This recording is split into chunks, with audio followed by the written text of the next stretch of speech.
వారు ఆ వృత్తిలో కానివ్వండి, రీసెర్చ్లో కానివ్వండి ఉన్నత స్థితికి వెళ్ళలేక ఇబ్బందులు పడుతుంటారు. దానికి గల కారణాలు మనం గమనించినట్లయితే అనుభవంలో కనుక ఒక 16 సంవత్సరాలు కానివ్వండి, తర్వాత వచ్చేటువంటి 18 సంవత్సరాలు ఏదైతే పీరియడ్ ఏదైతే ఉంటుందో ఆ పీరియడ్ కనుక మంచి లాభంలో ఉన్నటువంటిది, తర్వాత ఉచ్చులో ఉన్నటువంటి పీరియడ్ వచ్చినప్పుడు వారికి మంచి అవకాశాలు వస్తాయి, తర్వాత ఉన్నత స్థితికి వెళ్ళడానికి అవకాశం ఉంది. కానీ ఎప్పుడైతే ఈ పంచమ స్థానానికి, భాగ్యస్థానానికి పాపార్గలం పట్టినా కానివ్వండి, పంచమాధిపతికి పాపార్గలం పట్టినప్పుడు పంచమ స్థానానికి కనుక 6, 8, 12 స్థానాల దృష్టిలో ఉండటం వల్ల ఆ వ్యక్తికి ఆ అనుభవంలో రీసెర్చ్కి అప్లై చేసిన నాటి నుంచి గనక ఆ పంచమాధిపతికి పాపార్గ్యం పడేటువంటి గ్రహాల యొక్క స్థితిగతులు ఉన్నటువంటి మహాదశలు కనుక మొదలైనట్లయితే వారు రీసెర్చ్కి ఎంత ప్రయత్నించినప్పటికీ కూడా ఇబ్బందులు కలగడానికి అవకాశం ఉంటుంది. అదే కాకుండా ఈ జాతకానికి సప్తమ స్థానాన్ని చాలా చక్కగా చూసుకోవాల్సిన అవసరం ఉంది. ఎందువల్లంటే కోఆపరేషన్, అంటే ఆ గైడ్ ఎవరైతే ఉంటారో వారు వీరికి కోఆపరేటివ్గా ఉన్నారా లేదా, వీళ్ళు చేసినటువంటి రీసెర్చ్కి వారి యొక్క సమ్మతం తెలుపుతున్నారా లేదా, లేదా వారికి సహకరిస్తున్నారా లేదా మనం చూసుకోవాల్సిన అవసరం ఉంది.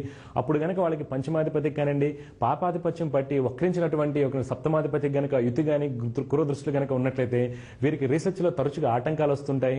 వారికి గైడ్ నుంచి గనక సరైన సహాయం పొందలేక వారు మంచి స్థితికి వెళ్ళలేక, ఉన్న స్థితికి వెళ్ళలేక ఇబ్బందులు పడుతుంటారు. అందువల్ల రీసెర్చ్ రంగంలో ఎవరైతే ఇప్పుడు రీసెర్చ్ చేస్తుంటారో వారు తప్పనిసరిగా వారి యొక్క జాతకంలో పంచమ స్థానాన్ని, గురుడిని, బుధుడిని, తర్వాత 7వ స్థానాన్ని గనక గమనించుకున్నట్లయితే వారికి ఈ ఆటంకాలు ఎందువల్ల వస్తున్నాయి, ఆటంకాలు ఆ పంచమ స్థానానికి ఇతున్నటువంటి పీరియడ్ వస్తుందని గమనించుకోవాలి. వాటి గనక పరిహారాలు గనక చేస్తున్నట్లయితే రీసెర్చ్ లో వారికి వచ్చేటువంటి ఆటంకాలు తొలగిపోవడానికి అవకాశం ఉంటుంది. అనుభవంలో కూడా మంచి దశ ఉండటం చాలా అవసరం అండి. ఎందువల్ల అంటారా, మన న్యూటన్ మహాశయుని గనక జాతకాన్ని మన పరిశీలనలోకి తీసుకున్నట్లయితే వారికి మొట్టమొదటి 19 సంవత్సరాలు ఏదైతే ఉందో ధనుర్లగ్నానికి ద్వితీయ తృతీయాధిపతి అయినటువంటి శనీశ్వరుడు చతుర్థ స్థానం ఉన్నటువంటి మహాదశ నడిచింది. అందువల్ల ఆయన 19 సంవత్సరాలు కూడా చాలా ఇబ్బంది పడ్డారు. తర్వాత వచ్చేటువంటి సప్తమ దశమాధిపతి అయినటువంటి బుధుడు మంచి స్థితిలో ఉండటం వల్ల ఆయనకి మంచి యోగం అనేది రావడం జరిగింది. అందువల్ల మనకి అనుభవంలో ఉన్నటువంటి దశను ఎలా గమనించుకోవాలి, ఆ దశ వల్ల మనకి ఎటువంటి అవయోగం కలుగుతుంది, ఆ అవయోగాన్ని మనం తగ్గించుకునే ప్రయత్నం మన జ్యోతిష్ శాస్త్రంలో ఉన్నటువంటి ఒక పరిహారాలు కనుక చేసుకుంటూ వెళ్ళినట్లయితే మంచి ఫలితాలు పొందడానికి అవకాశం ఉంటుంది. గైడ్ నుంచి కనుక మనం ఇబ్బందులు కనుక ఎదుర్కొంటున్నట్లయితే వాటిని ఎలా అధిగమించాలి, ఏ గ్రహం కారకం అవుతుంది, సప్తమాధిపతి ఎక్కడ ఉన్నారు, ఆయన యొక్క ఇతులు కనుక గమనించుకుని కనుక పరిహారాలు చేసినట్టయితే ఆ రీసెర్చ్ లో వచ్చినటువంటి ఆటంకాలను కొంతవరకు అధిగమించవచ్చు. తర్వాత వాటికి పరిహారాలు చేసుకుంటూ కనుక వెళ్ళినట్టయితే వారికి మరింత మంచి అభివృద్ధి ఉంటుంది. వారు చేసినటువంటి పేపర్ ప్రజెంటేషన్కి కూడా అవార్డ్స్ రావడానికి అవకాశం ఉంటుంది.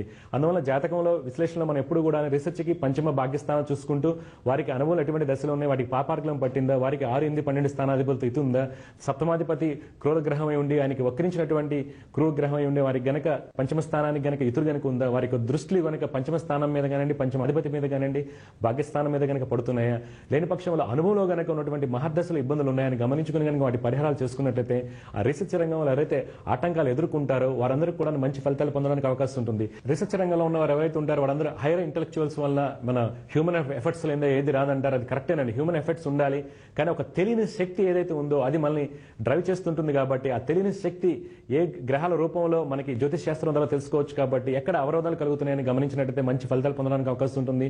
ఇక్కడ ఎలాగో మనం రీసెర్చ్ గురించి చెప్పుకున్నాం కాబట్టి ఒక ఉదాహరణ చెప్పుకుందామండి.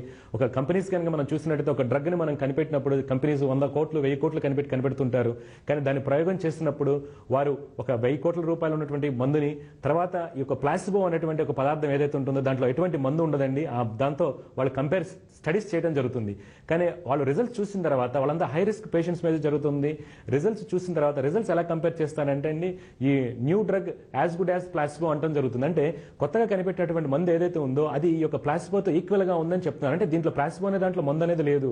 కానీ దాంట్లో ఈ యొక్క వ్యక్తి ఈ యొక్క 1000 కోట్ల రూపాయలు పెట్టి కనిపెట్టినటువంటి మందు కంటే కూడాను ప్లాసిబోలో ఎక్కువ మంది బతకడం కూడా జరుగుతుంది. ఎవరైతే ఈ రీసెర్చ్ లో తరచుగా ఆటంకాలు ఎదుర్కొంటారో, సైన్స్ అనే నమ్ముకుని ఉన్నారో వాళ్ళందరూ కూడాను ఆ సైన్స్ తో ఈ యొక్క జ్యోతిష్ శాస్త్రాన్ని మూఢనమ్మకంగా వెళ్లకుండా, అలా అని చెప్పి సైన్స్ పరంగా డాక్యుమెంటేషన్ గా వెళ్లకుండా మన పూర్వీకులు ఇచ్చినటువంటి ఈ యొక్క శాస్త్రంలో ఉన్నటువంటి విలువల్ని కాపాడుకుంటూ వారు జాతకరీత్యా ఉన్నటువంటి దోషాలు కనుక పరిహారాలు కనుక చేసుకుంటూ వెళ్ళినట్లయితే చిన్నపాటి స్తోత్రపారాయణ కానివ్వండి, మంచి ముద్రలు ధ్యాన ముద్రలో ధ్యానం చేయడం వల్ల కానివ్వండి, లింగ ముద్రలో ధ్యానం చేయడం వల్ల వచ్చేటువంటి ఎన్నో రకాలైనటువంటి ఆటంకాలని అధిగమించవచ్చు.